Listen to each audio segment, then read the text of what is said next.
માતાઓ, દીકરીઓ, વડીલો, બાળકો, જય મહાદેવ, જય ખોડિયાર. હંમેશ માટે તમારા બાળકોનું 18 વર્ષના તમારા હાથથી મોઢા ધોવાઈ જાય એ મારો બ્રાહ્મણનો ખૂબ ખૂબ આશીર્વાદ મોકલું છું. ખૂબ પાઠવું છું. તમારા હાથથી તમારા મોઢા ધોવાઈ જાય, તમારા બધાની તબિયત હેલ્પ રહે. ખૂબ આગળ આવો. દીકરાની વહુ તરીકે લક્ષ્મી ઘરમાં જો આવતી હોય તો જ ઘરમાં બરકત રહે. દીકરીને ગમે ત્યારે ઓલાવવી પડે, નાનું જતું રહેશે. એટલે હંમેશ માટે તમે 8 કલાક મહેનત કરતાં તમને કાંઈ મળતું ન હોય તો આમાં નંબર આપેલો જ છે બાપુનો. જ્યોતિષની કોઈ ફી નથી, 1 રૂપિયો લેતો નથી.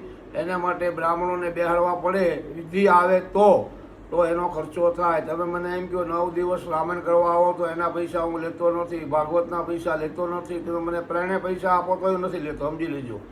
જ્યોતિષની મારી કોઈ ફી નથી. 5 કલાક બેહો મારી સામે તો 1 રૂપિયો તમારી પાસે માગું નહીં. એની કોઈ પૂંજા આવે, તમે એમ કહો બાપુ કથા કરવા આવો, કથા વાંચી જાઓ, પણ કથામાં જે સામાન જોઈએ જજમાન આપે તો જ ફળ મળે, નગર કોઈ મળતું નથી. અણભક્તો ખાસ ધ્યાન રાખજો. હંમેશ માટે આપણી ગાય માતા રોજની 50,000 કતલખાને જાય છે, એ માટે ખાસ જાગી જાજો.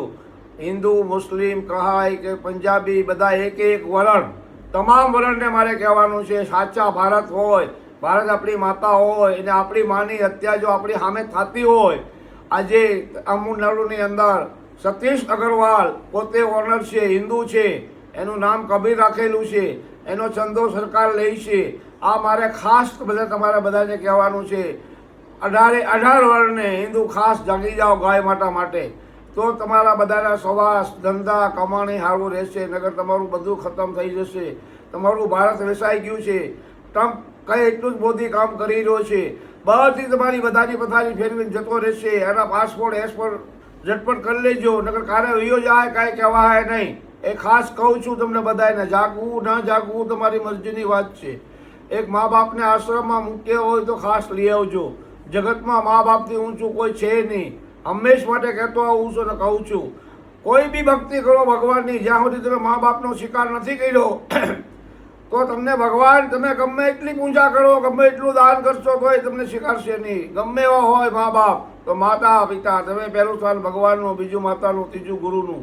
ગુરુ ગોવિંદ તો ખડે હે કિસકો લાગુ પાય. 12 કાળિયા ઠાકરે કીધું કે ગુરુ કો વંદન કરો. ગુરુ છે જ તમને માધ્યમ ભગવાન સુધી પહોંચાડે છે, સમજી લેજો. અને ભક્તો ખાસ ધ્યાન રાખજો. એક બેન દીકરીની દલાલી કોઈ ખાતા નહીં, એ ખાસ ધ્યાન રાખવું. હંમેશ માટે કહેતો આવું છું ને કહું છું. ગાય માતાનો ધર્માદો કોઈ ખાતા નહીં, નરકમાં જશો.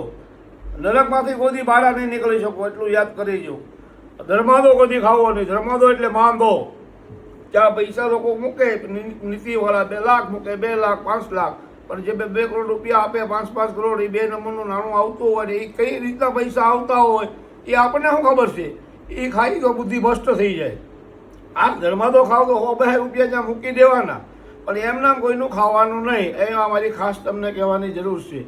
અત્યારમાં તમને કૃષ્ણ કથા આપું. લગ્ન લેવાઈ ગયા, રાધાના લગ્ન થઈ ગયા, કૃષ્ણ ઘરે આવી ગયા, પછી ખૂબ દુઃખી થયા અને ખૂબ વિચાર કર્યો, પણ એને ભીતરનો પ્રેમ હતો. લગ્ન થયા પછી તો એ કૃષ્ણને ભગવાનને મળવા આવે છે રાધા રોજ. પછી ગામની અંદર કલંકી કહેવા માંડ્યા લોકો, ગોકુળની અંદર, કે રાધા કલંકી છે. લગ્ન થયા પછી કૃષ્ણ મળવા જાય છે. પછી એમ કરીને રાધાને આખું ગોકુળ મથુરા મેણા બોલે છે. પછી કૃષ્ણ ભગવાને રમત રમી બીમાર પડી ગયા. બીમાર પડ્યા, બધા એની માએ જશોદાએ એક વેદને બોલાવ્યા, પણ કોઈ વ્યક્તિ હાજર ન થયા. પછી ખુદ ભગવાન કૃષ્ણ ભગવાન સાધુના રૂપમાં આવ્યા. એમ કીધું જમનાજીનું પાણી લાવે કોઈ બી ગળો ભરી, અને એ સલકાય નહીં, એમના લાવે અને પાણી પાય તો એ સાજો થાય.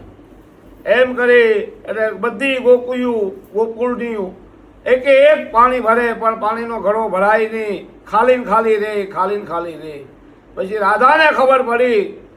રાધા આવી આગળ, તેને કૃષ્ણ ભગવાને ખુદે ઘડો ભરી દીધો અને એને પાણી પાયું. એ એનો પ્રેમ, એ એની લાગણી, એ એનો સાચો ભીતરનો પ્રેમ હતો, ભગવાનની સાથેનો પ્રેમ હતો. એનેથી પાણી પાયું. કૃષ્ણ ભગવાન હાજા થઈ ગયા, ખૂબ આનંદ કર્યો અને બધા લોકો સખી થઈ ગયા. પછી એના માટે કલંક મટાડી દીધું. હંમેશ માટે કહેતો આવું છું કે ભગવાનને રાધાને અંતરનો પ્રેમ હતો. મીરાને, નરસિંહ મહેતાને ભગવાનની સાથે લગન હતી. તમે ભગવાનની ઉપર તમે ખોટો આરોપ કરો છો કે રાધા રાધા અને રાધા રાધા કરે. લક્ષ્મીને અભિમાન આવી ગયો એકવાર. એની કરતાં ભગવાનની અમે પ્રાર્થના કરો, પૂજા કરો, પાઠ કરો, ભગવાનની કોઈ નિંદા બિંદા કરતા નહીં. જય સિયારામ. ઓમ નમો નારાયણ.